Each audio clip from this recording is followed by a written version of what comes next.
Soap போட்டுருக்கேன். இதில் போட்டு மிக்ஸ் பண்ணணும். தேவையான அளவுக்கு சால்ட்டு, கொஞ்சம் ரைஸ் ஃப்ளவர் போட்டோமா போதும்.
இது வந்துட்டு பீட்ரூட் வடை நான் சொல்லி வீடியோ பண்ணியிருக்கிறேன்.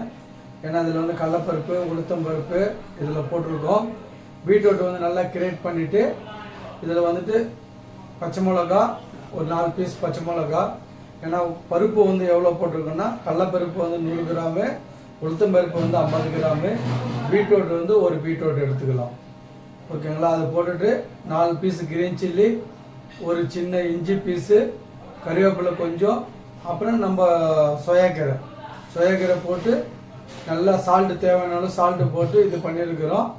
இதில் வந்து மின் சட்னி கொடுக்கலாம், நம்ம கோகோனட் சட்னியும் கொடுக்கலாம், இல்லை பீனட் சட்னி கூட கொடுக்கலாம், கடலை சட்னி இல்லை டொமேட்டோ சட்னி கூட கொடுக்கலாம். இது 3 விதமான சட்னி கொடுக்கலாம். இது வீட்டில் வந்து ட்ரை பண்ணி பாருங்கள். இது நல்லா இருக்கும். ஏன்னா நியூ மெத்தட் இது நான் பண்ணியிருக்கிறேன். இதை பாருங்கள். இருக்கும் இது ரிசிப்ட் வந்து நீங்கள் ஃபாலோ பண்ணுங்க, கமெண்ட்ஸ் பண்ணுங்க, கிளிக் பண்ணுங்க, ஓகே பண்ணுங்க. சட்னி கூட சொல்லிட்டு சாப்பிட்டேன். சட்னி கூட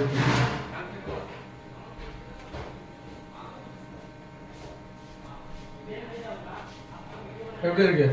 நிஜமாவே ரொம்ப நல்லா இருக்கு. ஃபர்ஸ்ட் டைம் நான் ட்ரை பண்றேன் பீட்ரூட் வடை. நிஜமாவே இது சூப்பரா இருக்கு.